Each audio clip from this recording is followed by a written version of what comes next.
High বন্ধুরা, আমি পিঙ্কি। আজকে নিয়ে চলে এলাম তোমাদের কাছে ভেজ ডাল। তো চলো রেসিপিটা বানানো যাক। তো আমি এখানে মুগ ডাল দিয়ে দিলাম 100 মতো। এটা ভালো করে ভেজে নেব। তো আমি এটা ভালো করে ভেজে নিচ্ছি। কারেন্ট অফ হয়ে গেছে, যার জন্য অন্ধকার হয়ে গেছে। এটা ভালো করে ভেজে নেব। তো ভাজা হয়ে গেছে।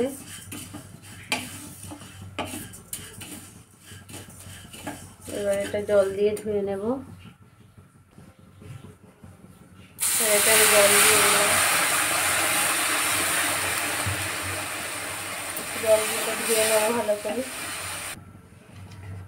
এবার এটা সিদ্ধ বসিয়ে দেবো। তো আমি এতটা জল দিয়ে দিলাম। এবার এটা সিদ্ধ হবে ভালো করে। তো আমি এটা চাপা দিয়ে দিলাম। এটা 5 মিনিট থেকে 10 মিনিট ফুটবে। তো দেখো ডালটা ফুটে গেছে, আর একটু সিদ্ধ হতে বাকি আছে।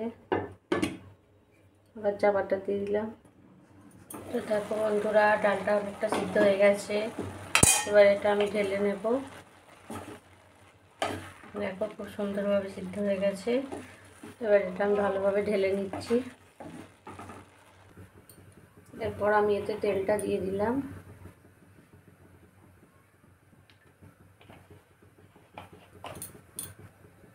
এরপর এতে দিলাম সাজিরে 1/2 চামচ, একটা তেজপাতা আর শুকনো লঙ্কা।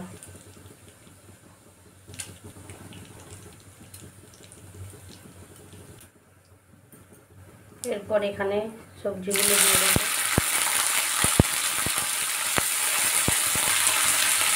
এরপর আমি এখানে 2টো কাঁচা লঙ্কা দিয়ে দিলাম। এবার ভালো করে সবজিটা ভেজে নেব। 5 মিনিট এইভাবে ভেজে নিতে হবে। এটা আমি অল্প একটু নুন দিয়ে দিলাম, নুনটা যাতে সবজিগুলোর মধ্যে ঢুকে যায়।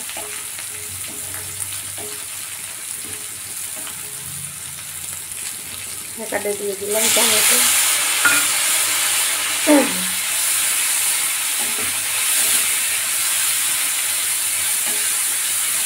এবার এতে আমি নুন হলুদটা দিয়ে দেবো।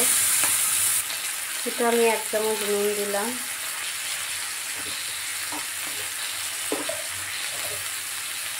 হাফ চামচ হলুদ গুঁড়ো দিয়ে দিলাম।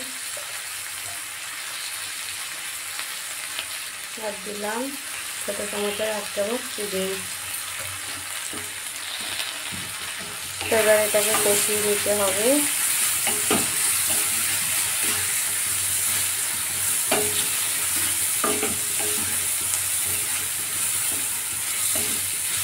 এইভাবে কষিয়ে নিয়ে এবার আমি ডালটা দিয়ে দিলাম।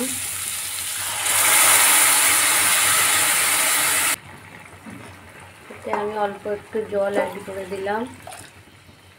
তো এবার এটা 5 মিনিট ফুটবে। ফুটলেই রেডি ভেজ ডাল।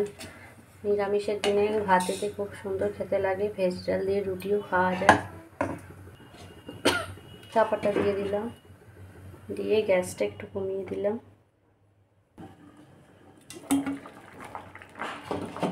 তো দেখো বন্ধুরা, ডাল রেডি, ভালোভাবে সিদ্ধ হয়ে গেছে। তো এইভাবে ভেজ ডাল বাড়িতে অবশ্যই বানাবে। তো দেখো বন্ধুরা, রেডি ভেজ ডাল। তো দেখো খুব সুন্দর দেখতে লাগছে। তোমরা বাড়িতে কিন্তু অবশ্যই বানাবে। আমার চ্যানেলটা কিন্তু শেয়ার করবে, সাবস্ক্রাইব করবে। আর আমি নতুন, আমার পাশে প্লিজ থাকবে। তো বাই।